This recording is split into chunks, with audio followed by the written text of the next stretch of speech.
নদিয়া জেলা পরিষদ, নদিয়া জেলা পরিষদের 52টা মেম্বার, তার মধ্যে 46টা 46টাই তৃণমূল কংগ্রেসের টিকিটে নির্বাচিত। এবং গত 4 দিন না 5 দিন আগে দলকে না জিজ্ঞাসা করে 27 জন মেম্বার প্রণয় ঘোষ চৌধুরী নামক একজন মৎস্য কর্মাধ্যক্ষের উস্কানিমূলক প্ররোচনামূলক কথায় ফাঁদে পা দিয়ে তারা একটা অনাস্থা প্রস্তাব, নো কনফিডেন্স প্রস্তাব সই করেছে।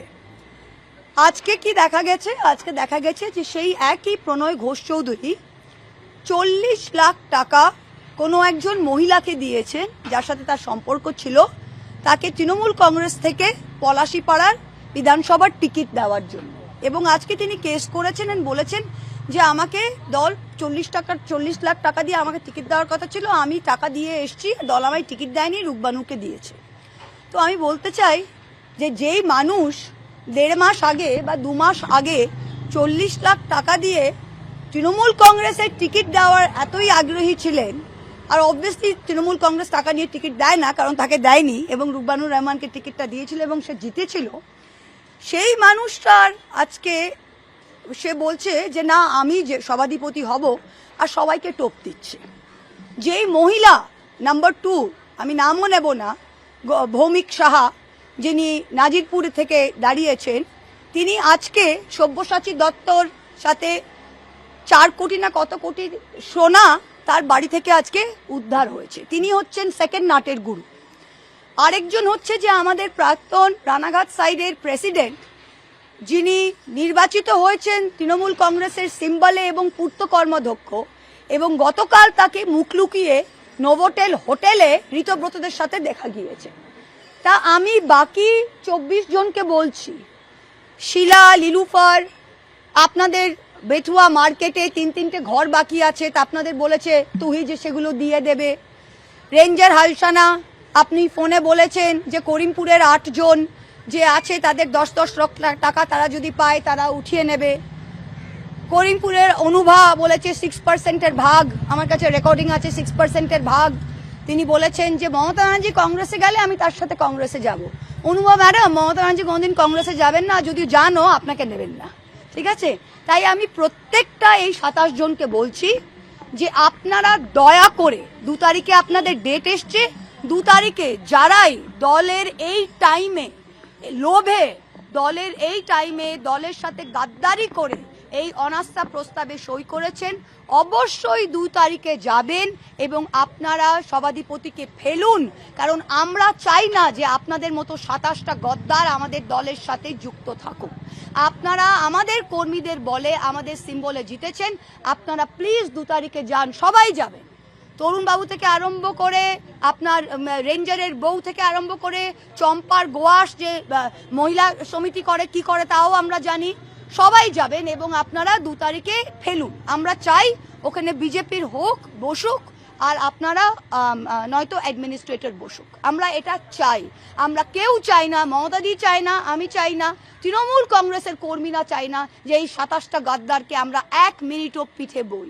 আপনারা পঞ্চায়েত আসছে, আপনারা গাদ্দার party, Tuhi Chowdhury party, Tina Bhowmik party, দেবাশিসের পার্টিতে গিয়ে দাঁড়ান বা এনসিপিআই পার্টিতে দাঁড়ান, তৃণমূল কংগ্রেসের দরজা আপনাদের জন্য কিন্তু বন্ধ।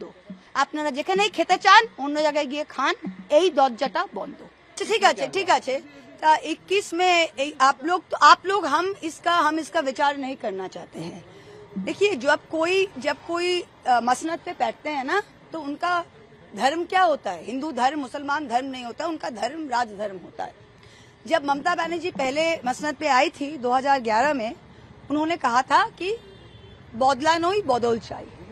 2021 में जो हुआ, इन्होंने सीबीआई किया, सीआईडी किया, इनके पास सेंट्रल गवर्नमेंट था, और जितने भी सीबीआई केसेस हुए इनके हाथ में था। आप देखिए कितने में कौन दोषी आया। अभी आप देखिए, हर दिन जब से ये गवर्नमेंट गिरा है 4 मई तक, ऐसा दिन नहीं गया है जब कोई तृणमूल का मिनिस्टर या लीडर अरेस्ट नहीं हुआ है। और किस किस कारण में अरेस्ट हुआ है, हमारे यहाँ पे उज्जवल विश्वास, किस लिए? वो सिटिंग एमएलए है। सिटिंग एमएलए को उनको तिरपाल, उनको साड़ी घर पे है, उन्होंने बोला है कि आप ले जाइए, फिर भी अरेस्ट हुआ है। अभी देखिए ये जो चल रहा है, कोई अरेस्ट करके पुलिस कभी किसी को वो without a court of law, without trial, कोई भी देश में, किसी भी देश में पुलिस उसको रस्सी लगा के सड़क पे घुमा नहीं सकता है। This is beyond the remit of law. तो ये जो हो रहा है इसका जवाब उनको देना पड़ेगा। मैम, ऋतु प्रताप बनर्जी के नेतृत्व में बैठक होती है, ममता बनर्जी अध्यक्ष है, वो वहाँ पे मौजूद नहीं होते हैं और ममता बनर्जी को चेयरमैन से हटा दिया जाता है, एक्सपेल कर दिया जाता है अभिषेक बनर्जी को, कैसे देख रहे हैं? अच्छा, ये थिएटर ऑफ द अब्सर्ड बोलते हैं ना, थिएटर ऑफ द अब्सर्ड, इसको बोलते हैं थिएटर ऑफ द अब्सर्ड। जिस आदमी, हमारा कॉन्स्टिट्यूशन में ममता बनर्जी का पार्टी है, ममता बनर्जी का पार्टी है, ममता बनर्जी का सिंबल है, ममता बनर्जी के नाम और सिंबल में हर कोई एमएलए एमपी बना है। कोई भी आज सीपीएम से आके, कहीं से भी आके, अगर मतलब ये तो हम तो कह रहे हैं कोई पागलपन है जो आपने, और एक कम्प्लीटली अशिक्षित हो, विथ नो नॉलेज कोई भी बोल सकता है। हम आज बोल सकते हैं I am queen of England, अगर उनको कहना है I am queen of England, Rani Victoria कोई है ही नहीं, हम रानी है, तो ठीक है भैया, हम रानी मानते हैं। वो अगर खुद को, Mamata Banerjee Trinamool Congress, she is the chairperson, उसको बिना टोपी पहना हुआ अरूप रॉय को बनाइए, ठीक है, आप जाइए ना, आप कल वोट पे जाइए। हम तो बोल रहे हैं आप सब अर्बन बॉडी को, सब पंचायत को आप डिसॉल्व कीजिए, सब पंचायत, सब अर्बन बॉडी डिसॉल्व कीजिए, सब कुछ कीजिए इमीडिएटली, और आप कल चुनाव पे जाइए, इस 65 एमएलए को रिजाइन करवाइए, और कल ऋतुव्रत कांग्रेस, नाम दीजिए इस पार्टी का, ऋतुव्रत कांग्रेस, जावेद खान कांग्रेस, जो भी आप मानते हैं, आप उसका नाम दीजिए और चुनाव पे जाइए और इनको चुनवा के लाइए। Very simple. अरे ये ডিম ফেলা নাকামি ঢ্যামনামি হচ্ছে। আজকে দুপুরের মিড ডে মিলের খাবার তারা আজকে ইসকনকে দিচ্ছে। ইসকন ডিম দেবে না আমাদের বাচ্চাদের। এদিকে ডিম দিয়ে লোকের ওপর ফেলা, মানুষের ওপর, নেতাদের ওপর বিজেপির লোকেরা ডিম ফেলছে, আর বিজেপির সরকার নিজের বাচ্চাদের, আমাদের বাচ্চাদের পুষ্টির পেটে আঘাত দিয়ে তারা বলছে যে তাদের ডিম খাওয়া অ্যালাউড না।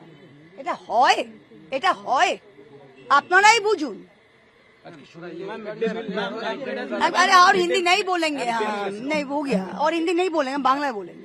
শুভেন্দু অধিকারী আরো একটা কথা বলেছেন যে গুন্ডা মাফিয়া সবাই জেলে যাবে, দুর্নীতিতে জিরো টলারেন্স, এবং কামদুনি থেকে কসবা ল কলেজ কাউকে রেয়াত করা হবে না। খুব ভালো, আমি খুব খুশি শুভেন্দুদা এই কথাগুলো বলেছে, আমি খুব খুশি।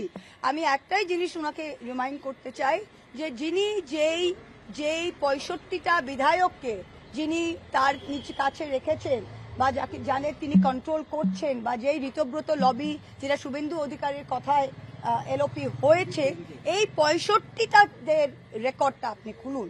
কারণ যেদিন জাভেদ খান শুভেন্দু অধিকারী দার অফিসে গিয়েছিলেন, শুভেন্দুদা তার হ্যান্ডশেক করে বলেছিলেন, হেসে হেসে বলেছিলেন যে এবার আপনার সব বেআইনি কনস্ট্রাকশনগুলো লিগাল করে নিন।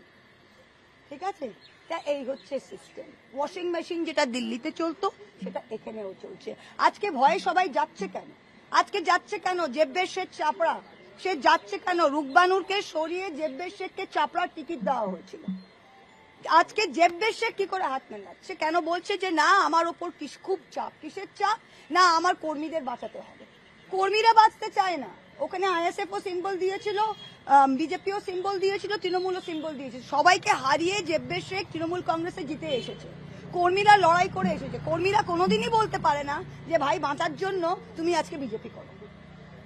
তাই এই সব রাবেশ, এই নেতাগুলো যত যাবে তত, আমি তো বললাম যে এই শুদ্ধিকরণ মমতা ব্যানার্জি এতদিন এই অরূপ, ববি, জাভেদ এদেরকে ছাড়তে পারেনি। পাবলিক বলতো যে মমতা ভালো, 4 চোরটা চোর তার সাথে ঘোরে। আজকে কিন্তু শুভেন্দুদা আমাদেরই তো একজন ছিলেন, তিনি তো খুব ভালো করেই চেনেন, তাদের আমাদের থেকে সরিয়ে দিলেও খুব ভালো কাজ হলো। আপনাদের কোন পরিস্থিতিতে সিপিএম থেকে ওরকম নানা রকম মানে যেগুলো সোশ্যাল মিডিয়া যে জিনিসপত্র বেরিয়েছিল, সিপিএম থেকে বহিষ্কৃত ঋতব্রতকে কোন তাগিদে আপনাদের দলে নিতে হবে? অ্যাবসলিউটলি কেউ দেখে শেখে, কেউ ঠেকে শেখে, আমরা ঠেকে শিখলাম, আর কিছু বলার নেই। থেকে শিখলাম। তখন রাজ্যসভা থেকে ওকে এক্সপেল করা হয়েছিল, আমাদের বোধহয় রাজ্যসভায় কম ছিল, ভেবেছিলাম বোধহয় না শিক্ষিত ইয়াং ছেলে হয়তো, তাই জন্য আমার তো সেই পজিশন নেই যে আমি ডিসাইড করবো কে নেবে। কিন্তু ইন হাইন্ডসাইট কেউ দেখে শেখে, কেউ ঠেকে শেখে, আমরা ঠেকে শিখলাম, আর কিছু বলার নেই। কিন্তু আমার এটাই আশ্চর্য লাগছে যে এরা কি কি লেভেল যারা আমাদের গেছে, মানে এতটুকু স্ট্যান্ডার্ড তো রাখেন। এতদিন তৃণমূল করেছেন, এতদিন মমতা ব্যানার্জির সাথে কাজ করেছেন, তাহলে আজকে আপনারা এই ঋতব্রতর নেতৃত্বে চলে গিয়ে সে পোডিয়ামে দাঁড়িয়ে বলছেন যে 70টা কাউন্সিলর আর 60 জন বিধায়ক কি করবে? হাস্যকর কি। আমি আবারও বলছি প্রত্যেকটা কর্মীকে, প্রত্যেকটা জেলায় কর্মীদের বলছি, আপনারা কোনোভাবেই ভয় পাবেন না। মমতা ব্যানার্জি আছে, আমরা আছি, আমরা রাস্তায় নামবো। কতদিন পুলিশ ঢোকাবে? এসপি আমার তো এসপি ফোনই তোলে না। এসপি আমি তো ফোনও করি না এখন, এসপি ফোনই তোলে না। মুরুটিয়াতে কোথাও আমাদের তৃণমূলের লোক বসছে, মুরুটিয়ার ওসি সেটা মেরে বন্ধ করে দিচ্ছে। মোশাররফ হোসেনের বাইরে এসপি গিয়ে ঘেরাও করে বলেছে মাইনরিটি থেকে তোমাকে দিতে হবে। প্রত্যেকটা জায়গায় হাই ওসি নয় এসডিপিও নয় এসপি কে দিয়ে এই কাজগুলো করাচ্ছে। আমি আমাদের কর্মীদের বলছি একটু শান্ত থাকেন, এটা 6 মাস 5 মাস চলে, তারপরে চলতে পারে না। যারা মমতা ব্যানার্জির অন্যতম বিশ্বস্ত সৈনিক ছিলেন, হ্যাঁ, সেই অরূপ বিশ্বাস, ফিরাদ হাকিম, এদের যে হট করে যে গোলবদল দেখছেন, আপনি কি অবাক হয়েছেন? না, আমি অবাক হইনি, আমি একেবারেই অবাক হইনি। আমি অ্যাটলিস্ট পার্সোনালি একেবারেই অবাক হইনি। আমি তো বললাম যে যখন লোকে যায় তখন দুটো কারণে যায়, এক হচ্ছে ভয় আর এক হচ্ছে লোভ। অরূপ বাবু কি তাহলে মেসি কাণ্ডের জন্য ভয়ে গেলেন? না মেসি কাণ্ডে না। তা আপনার কি মনে হয় শুধু তার মেসি কাণ্ডের আগে কত কাণ্ড? আমার নিজের লজ্জায় মাথা কাটা যাচ্ছে যে আমি কলকাতায় একটাই মিটিং করেছিলাম কলকাতায়। আমি নদিয়া থেকে এসে সেটা অরূপ বাবুর জন্য আমি একদিনে 3টে মিটিং করেছি। তার জন্য আমি ভোট চেয়েছি টালিগঞ্জ লোকের কাছে। আমি তাই জন্য আমি লজ্জিত, আমি নিজে ব্যক্তিগতভাবে লজ্জিত। এরা যারা মমতা ব্যানার্জির থেকে ম্যাক্সিমাম নিয়েছে, ম্যাক্সিমাম। আমার আগে দুটো কানের দুল ছিল, আজও গলা তখনও চেন ছিল না, এখনো চেন নেই। আমি বাস্তব কথা বলছি, আমাদের কিচ্ছু চেঞ্জ হয়নি। আমার তখনও পুলিশ গার্ড ছিল না, আজকেও আমার পুলিশ গার্ড ছিল না। এরা যা ক্ষমতা এনজয় করেছে কেউ এনজয় করেনি, তাই জন্য কি হয়েছে, ওই চর্বিটা হয়ে গেছে। এখন ক্ষমতা বিনা অন্ধকার দেখছে। আমার ছোটবেলায় আমার বাবা বলতো এসিতে শুয়ো না দুপুরে, বাচ্চাদের আমাদের ছোটবেলায় এসি বিনা শোয়া অভ্যেস করো, যে তোমাদের কোনোদিন এসি থাকলে ভালো, না থাকলে ভালো। এদের কি হচ্ছে, এদের এসিতে শোয়া এমন অভ্যেস হয়ে গেছে যেটা এখন ছাদে আর শুতে পারছে। ববি একই জিনিস, অরূপ একই জিনিস।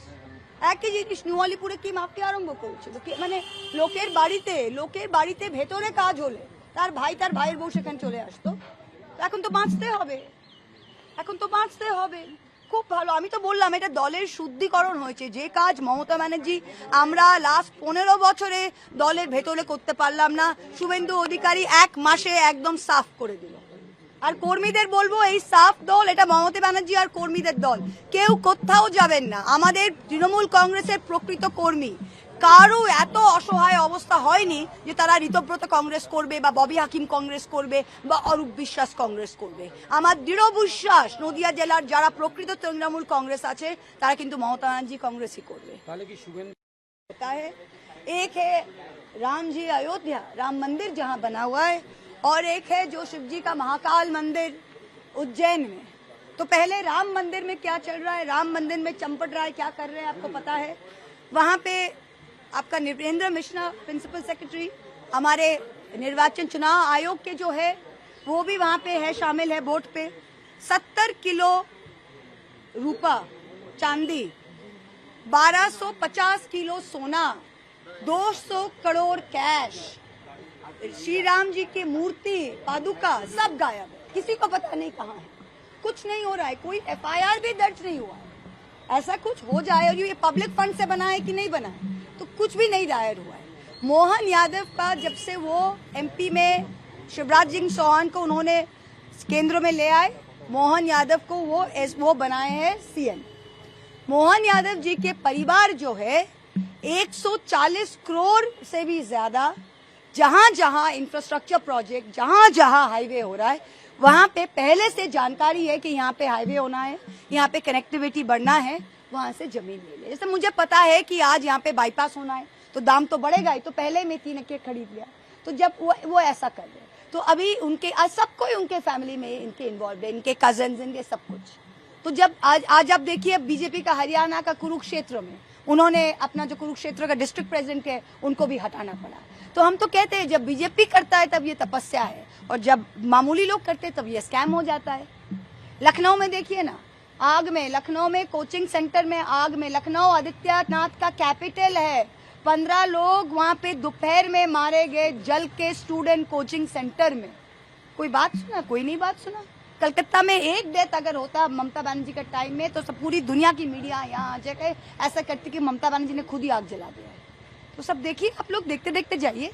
आप बोले कि पुलिस आपका फोन नहीं उठाता, पर शुभेंदु अधिकारी आज बोले कि ममता बनर्जी जब था उस समय हम लोग को परमिशन नहीं मिलता था, हम देते हैं। शुभेंदु अधिकारी का ना परमिशन मुझे पता है, और शुभेंदु अधिकारी के पास अमित शाह का परमिशन था। शुभेंदु अधिकारी और बीजेपी के 77 के पास एक बहुत बड़ा एडवांटेज था कि सेंटर उसके पास था, ना उनके कोई फंड्स का कोई कमी था, ना उनका सिक्योरिटी का, क्योंकि वो जब से शुभेंदु दा वहां पे गए उनको सेंटर से पूरा, और बीजेपी के 77 एमएलएस को ही पूरा सेंटर से सिक्योरिटी मिला। तो उनको एसपी ये इनका कोई जरूरत ही नहीं था। वो तो एसपी को 2 गाली देते थे। हम ऐसे ऐसे वीडियो देखे कि बीजेपी के नेता शुभेंदु दा हमारे बंगाल पुलिस को गाली दे रहे, क्योंकि उनके पास सीआरपीएफ है, सीआईएसएफ है, वो तो हमारे पास नहीं है। तो फर्क यही है। Thank you.